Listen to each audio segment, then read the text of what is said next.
fascination with ghosts and the supernatural is as old as time.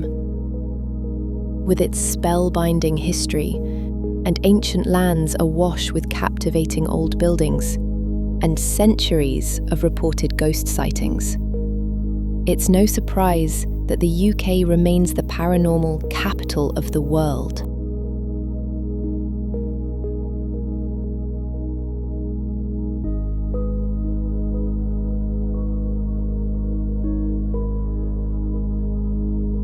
So, what is it about the supernatural that so intrigues us? Is it that it challenges our understanding of the world and feeds a deep desire to believe that there is more to life than we already know?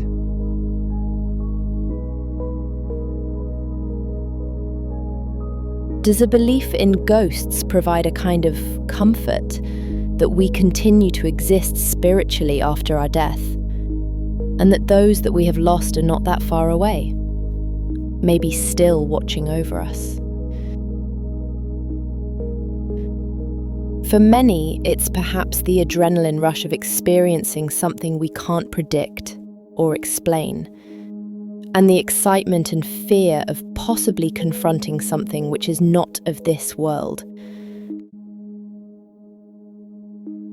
For those of us who share a fascination with ghosts, or are simply curious, there is something uniquely thrilling about visiting and spending time in a place with a well-documented haunted reputation.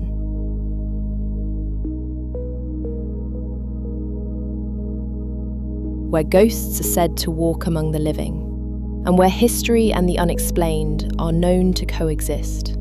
Locations that carry a palpable sense that something watches from the shadows, just beyond the reach of the living, where spiritual encounters have happened to many before us, and just may reach out to us too. One such place is the Mermaid Inn.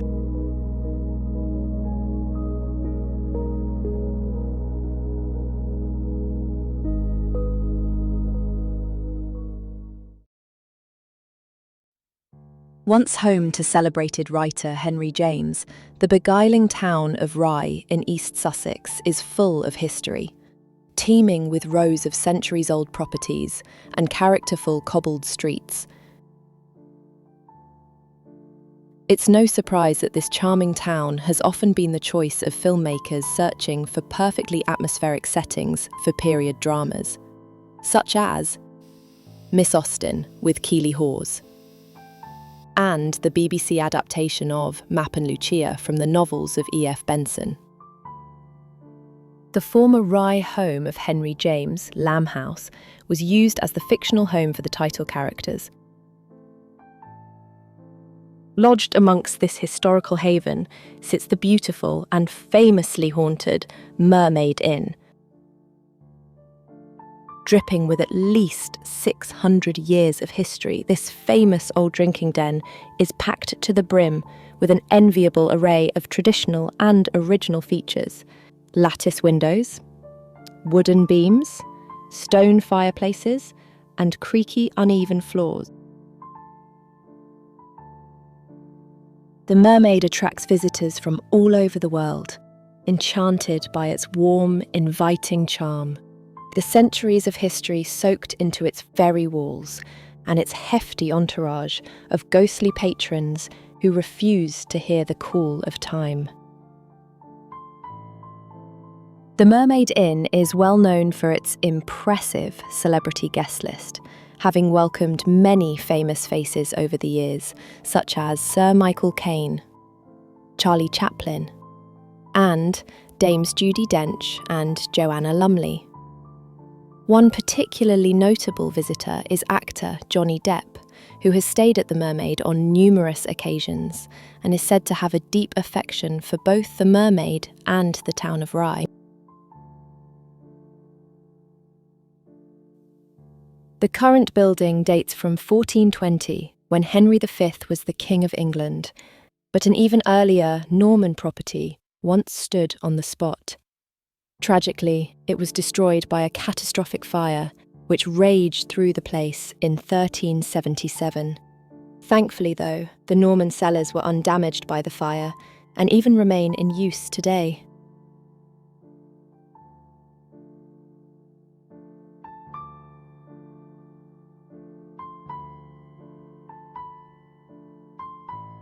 It's so incredible to think that during a visit to the town in 1573, Queen Elizabeth I stayed at the beautiful Mermaid, where she and her entourage were lavishly catered for.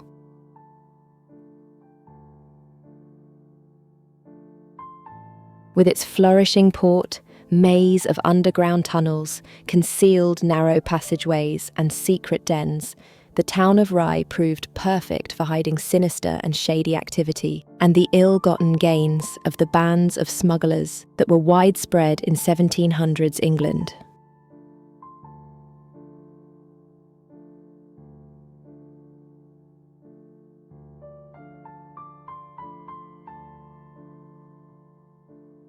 Driven by high taxes and duties on goods like tea, lace, wine and spirits, the practice of smuggling became a highly profitable business, with official corruption allowing ruthless gangs to flourish, pretty much unchallenged.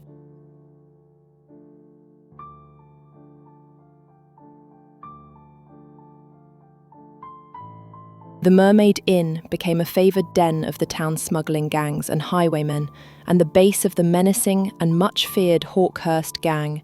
The merciless gang regularly met at the Mermaid Inn to plan their ventures and celebrate their profits, safe in the knowledge that not a soul would dare challenge them.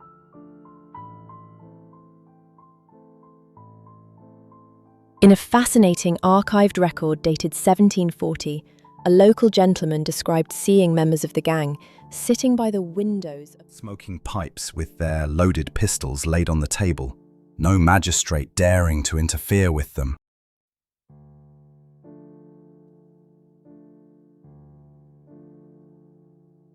In the Mermaid's comfortable lounge, known as the Giant's Fireplace Bar, there is, as the name suggests, a large and striking fireplace. A secret passageway still exists concealed behind the immense open hearth. It was once used by the smugglers to move secretly between the rooms of the inn or to escape from the building entirely. As the secret passage could be completely closed off, it provided a genius means of evading detection, avoiding rival smuggling gangs or hiding contraband and illicit activities. Now, I don't know about you, but that I find completely fascinating.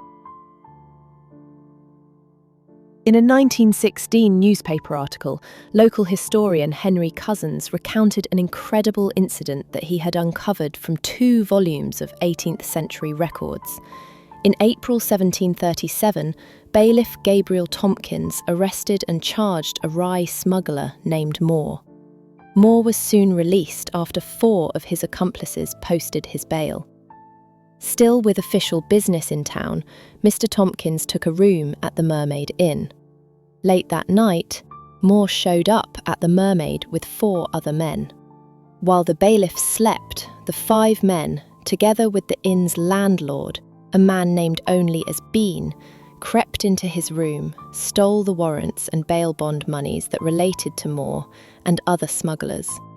The gang then dragged poor Mr. Tompkins from his bed, hauled him downstairs by his feet, and carried him all the way to Rye Harbour, where they bundled him onto a vessel bound overseas. Fortunately, word of the abduction had reached the commander, who ordered a search of the vessel. Mr. Tompkins was eventually rescued after being found in a state of great distress.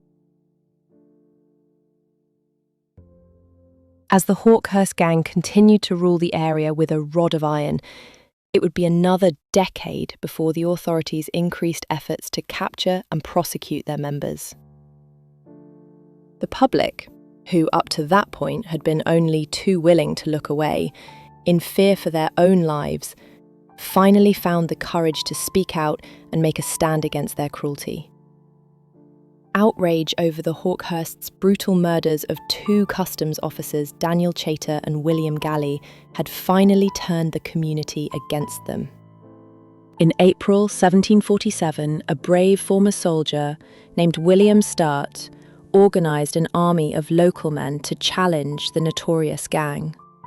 In a confrontation at the Kent village of Hawkhurst, this courageous and determined local militia was successful in defeating the murderous gang, which had been led by Hawkhurst's Thomas Kingsmill. Around 75 of Hawkhurst's leading members were captured and stood trial, which led to their eventual execution or transportation.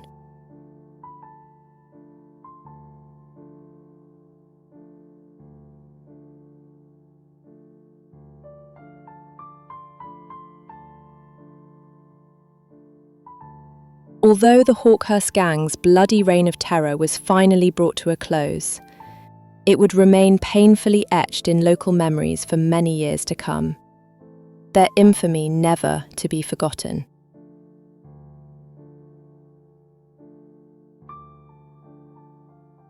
In the 1800s, the Mermaid Inn ceased to operate as a drinking den, and the property was let out as multi-family tenements. By the late 1890s, however, the Mermaid was back to its former function as an inn and was being run by manager John Everett and his wife.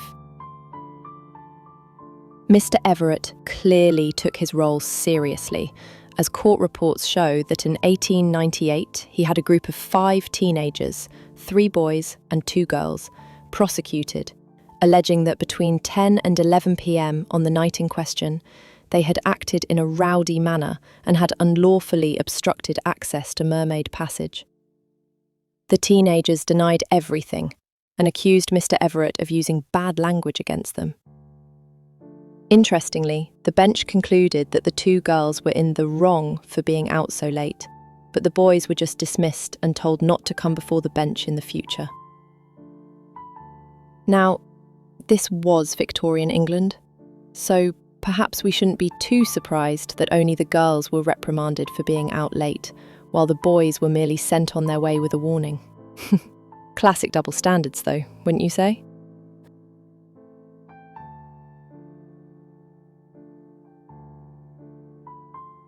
In 1911, the Mermaid Inn was purchased by published novelist and mother of celebrated poet Richard Aldington, Jessie May Aldington. Known as May, Mrs. Aldington ran the Mermaid as a very successful club, which became very popular with the leading artists of the day, such as poet Rupert Brooke, writer Henry James, actress Dame Ellen Terry, and the poet and lover of Oscar Wilde, Lord Alfred Douglas.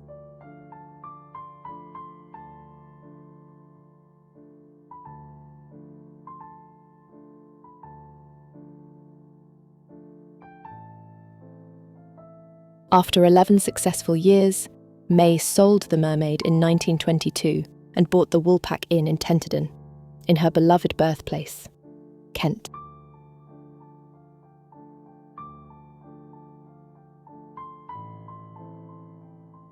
The new owners were a group of stakeholders calling themselves the Mermaid Inn Company. They ran the premises for just under a decade before unfortunately falling into severe financial difficulties. In 1931, the group called in the receivers after issuing a statement admitting that they had no money to pay their debts. They instructed the manageress to pay the staff and close the doors for good.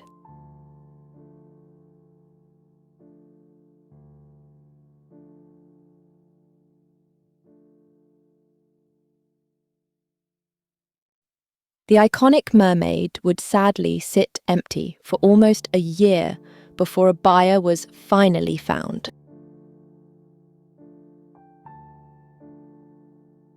During World War II, the iconic Mermaid building was used as a military base, but returned to its function as a travellers' inn and hotel once the war was over.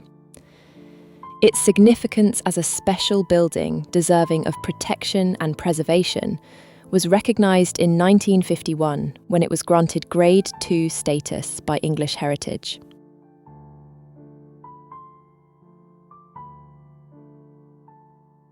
The current owner, a lovely lady named Judith Blincoe, first started working at the Mermaid Inn as a receptionist in 1982. When the then owner fell into financial difficulties in 1993 and the opportunity arose, Judith and her late partner didn't hesitate to buy the Mermaid. With an unswerving love for the place, Judith has worked hard to make sure that the stunning heritage is respected and preserved, while providing guests and visitors with all the warm comforts that people expect of a modern and welcoming hotel.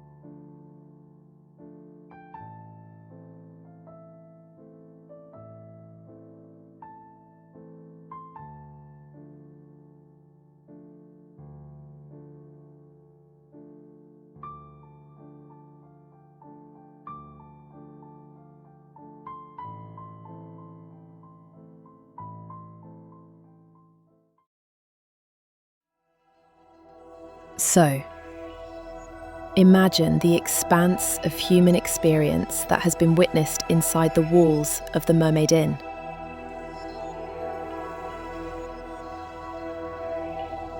"600 years worth of individual lives, each with their own stories, each having walked their own path, all knowing different degrees of joy, sorrow, happiness, loss, tragedy and pain. What else could this place be but haunted? Is it really any surprise at all to learn of the vast range of ghostly encounters and eerie experiences reported at the Mermaid Inn? These accounts have been reported over many years and continue to this day.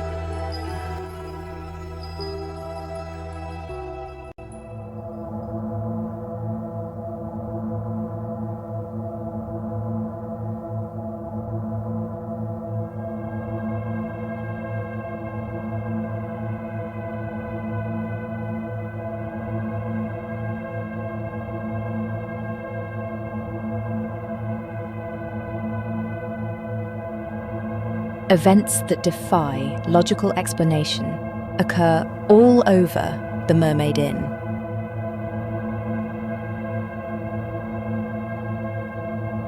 Including the inviting guest rooms.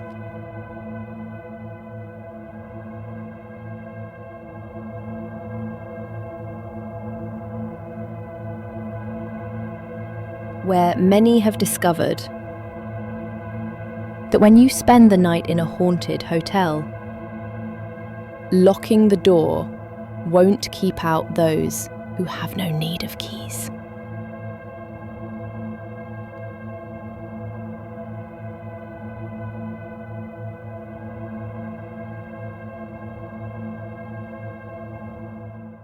One of the Mermaid's 31 unique guest rooms is room 16. Also known as the Elizabethan bedchamber, the room is named after the inn's famous royal guest who stayed over 500 years ago.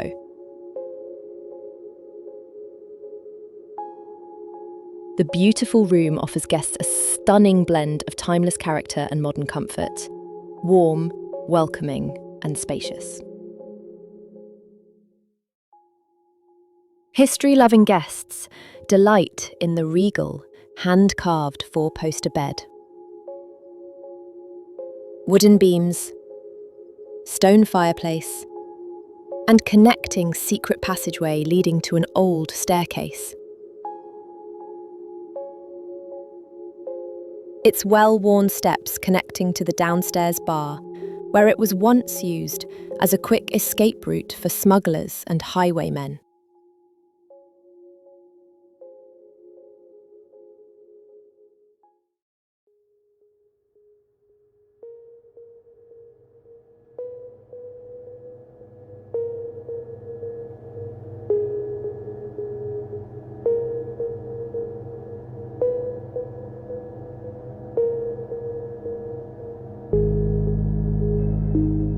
Once night falls, and despite its undeniable and seductive history, the Elizabethan bedchamber is only really the reserve of guests with nerves of steel.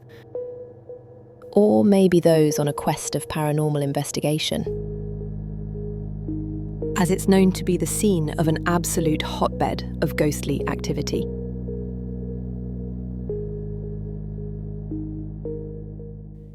Numerous past guests, often having no prior knowledge of its haunted reputation, report being disturbed by the eerie sounds of men engaged in a sword fight, and many even witnessing two dueling ghostly figures dressed in medieval-style doublets and hose.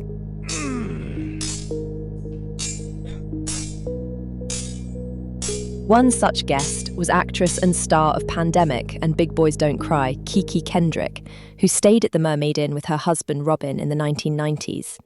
She wrote of her stay. In December 1993, we had booked 4 nights in the Elizabethan bedchamber. It was our first ever visit to Rye. We knew nothing about the mermaid's ghosts or that it was even haunted. On our first night, after a couple of drinks in the bar, we retired to our room at about midnight.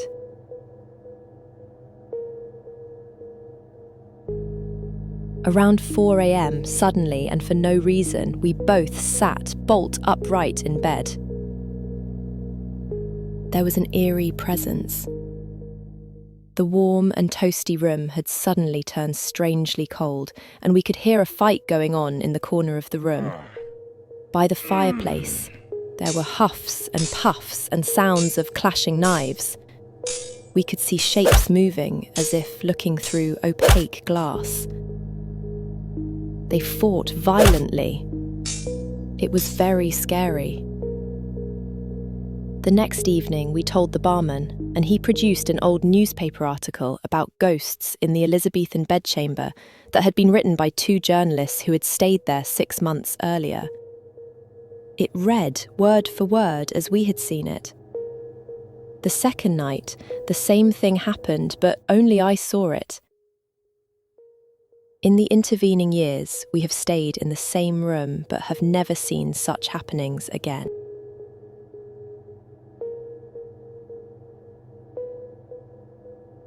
Many other guests have reported the same experience as Ms. Kendrick, and even speak of the fight's loser being thrown down the stairs of the secret passage. One late winter's afternoon, 2 guests had booked into the Elizabethan bedchamber and then gone for a walk around the town.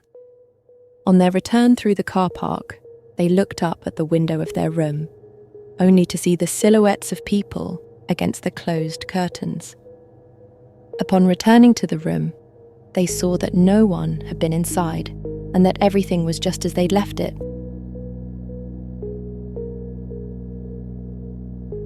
A paranormal investigator, having learned of the ghostly reputation of the Elizabethan bedchamber, booked the room and set up a camera to record through the night.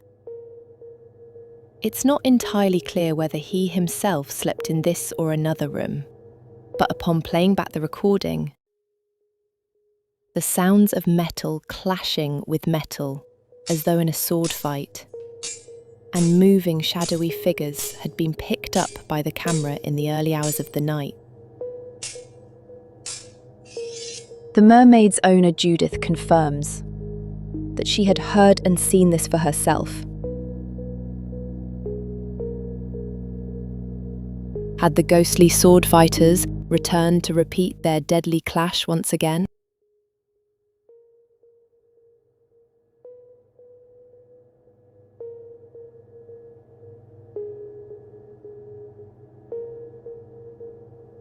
On another occasion, a few years ago, a member of the bar staff was attending to a fire that had been lit in the room, when bottles that had been housed on a nearby shelf all suddenly smashed to the floor without warning. The bartender had been so spooked by the incident that he handed in his notice on the very next day. Was it perhaps just a draft? Nearby traffic, or maybe an overhead plane creating vibration that caused the bottles to fall to the floor and smash. Maybe. But such unexplained activity appears to happen at the hotel in many parts and on a regular basis, with bottles and glasses appearing pushed to the floor by unseen hands, and doors opening and slamming shut when nobody is near them.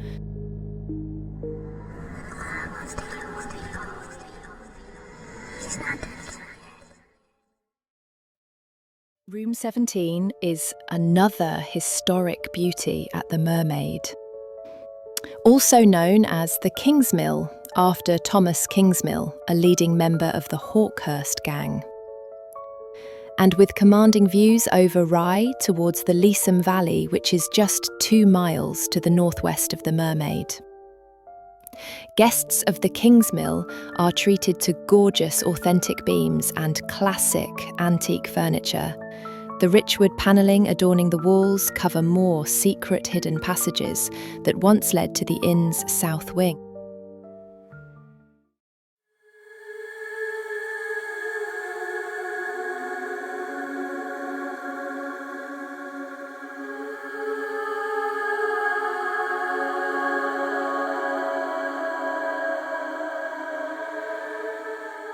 Before booking a stay in the Kingsmill, you should be aware that chambermaids refuse to work alone in the room,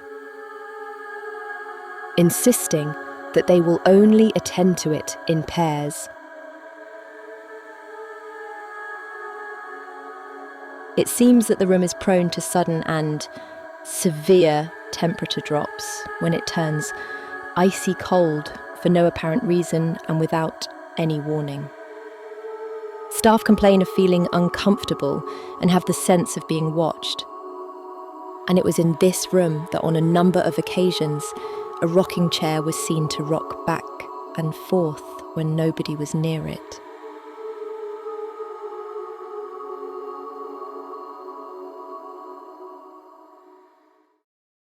Room 5. The Nutcracker Suite is perfect for families with young children, or in fact, for small ghost hunting groups. Providing a main bedroom with a double and single bed, and twin single beds in an adjoining room. Like the whole building, these rooms also carry fascinating evidence that document its incredible past. The characterful ensuite bathroom contains the now sealed passage that once hid priests during the 16th century English Reformation. The passage later provided another escape route for the inn's gang of smugglers. This room also has charming lookout windows that face onto Mermaid Passage and to the rear of the inn.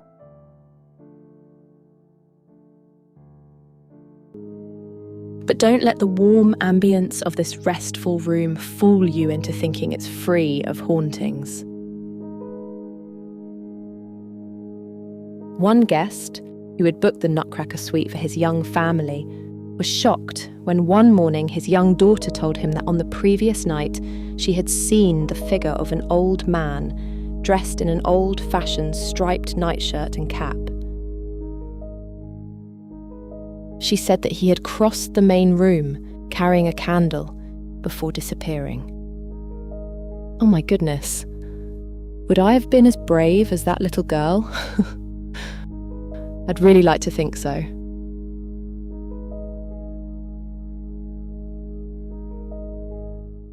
The ghost of a young woman wearing an old-fashioned white or grey dress, who has actually been spotted all over the inn, has also been seen on many occasions, standing at the window in the Nutcracker Suite.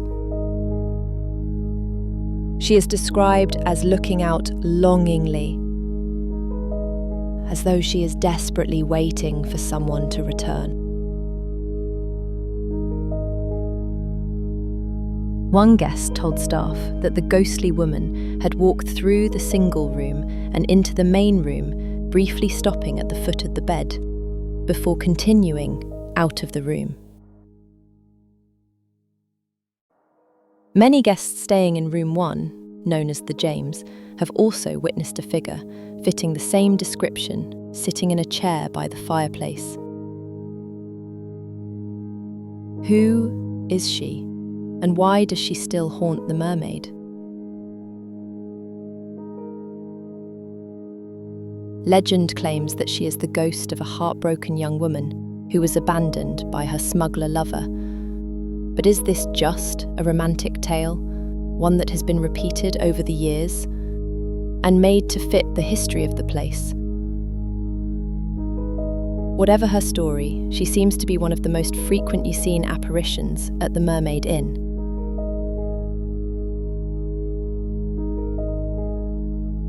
Other unexplained phenomena, experienced by numerous guests staying in room 1, is that of clothes left on a chair overnight, which are found to be quite wet in the morning. It's as though they've been freshly washed. But there are no nearby pipes, no windows, or in fact anything that could explain how perfectly dry clothes have suddenly become quite wet.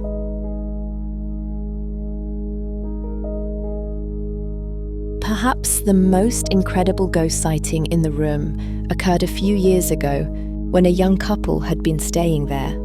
The husband told his astonished wife that as he lay in bed, he saw 3 ghostly figures of what appeared to be a young family, a man, a woman, and small child, walk through the wall and across the room before disappearing. What wouldn't us ghost fans give for an experience like that? Well, so long as I wasn't on my own.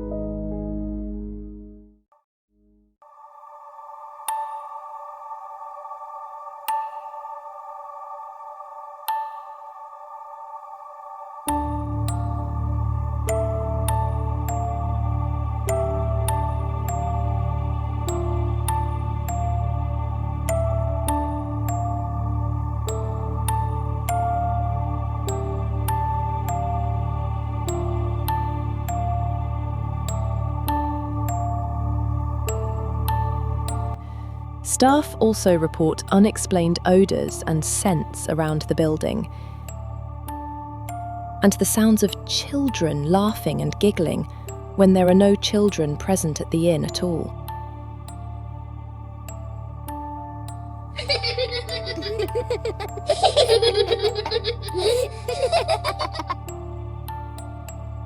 Dramatic cold spots and sudden, unexplained drops in temperature have not only been noticed in the Kingsmill. They are felt throughout various rooms, doorways, and on the staircases at the hotel.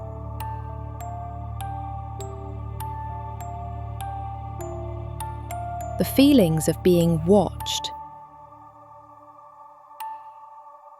and the sounds of footsteps and creaking floorboards are also commonly heard at the Mermaid.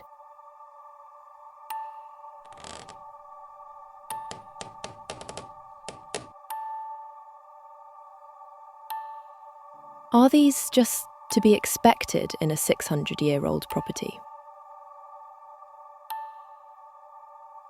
Is it just down to drafts and the natural sounds of wood relaxing in a very old timber-framed building?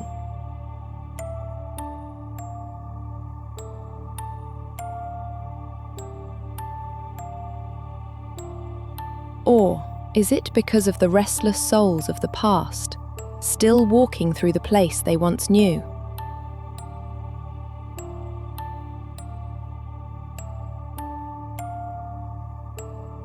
Unseen, but heard and sensed.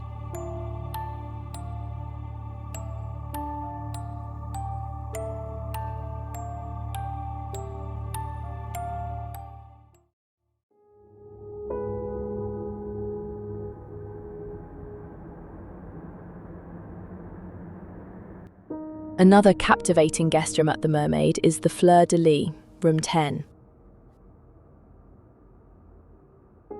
strikingly presented with wattle and daub walls, heavy beamed ceiling,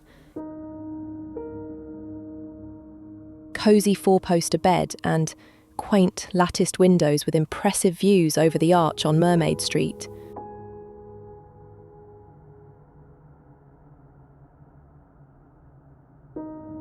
Unfortunately, comfort once turned to complete terror for one bank manager and his wife, when during their stay they saw the clear phantom figure of a man as he walked through their bathroom wall.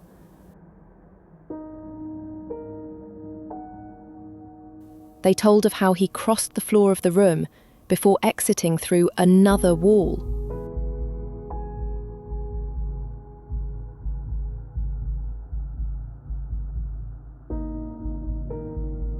They were so terrified and shocked that they fled the room and spent the rest of the night downstairs in one of the lounge bar areas.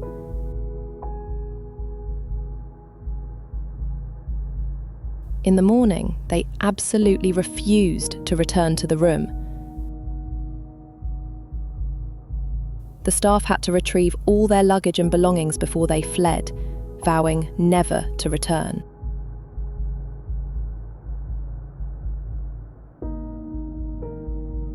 With other apparitions of an old man sat on someone's bed in the Hawkhurst suite, and sensations of being kicked in room 3.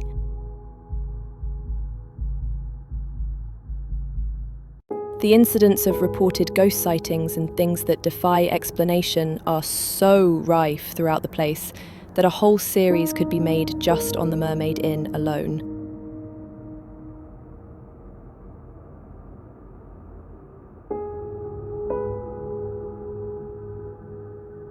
The sheer volume of paranormal phenomena make this beautiful historic gem an absolute must-see for any serious ghost hunter.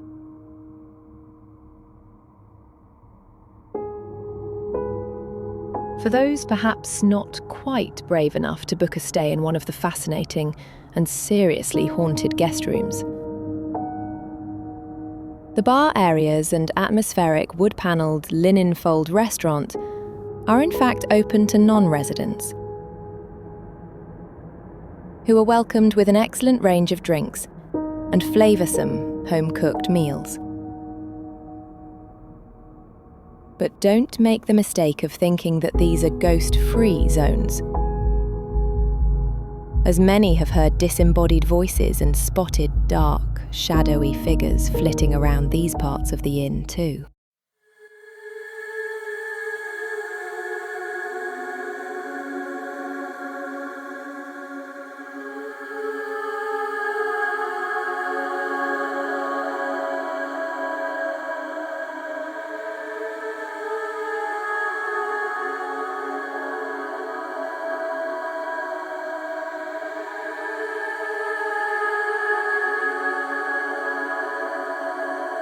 The veil between history and hauntings is thinner than we realise.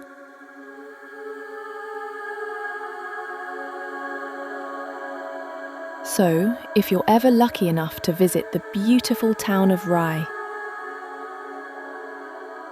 pay a visit to the incredible Mermaid Inn. And as history leans in to whisper its centuries of secrets,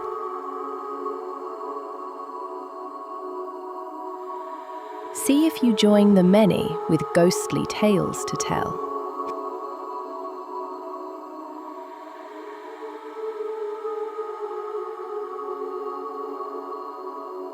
Just don't say that you weren't warned.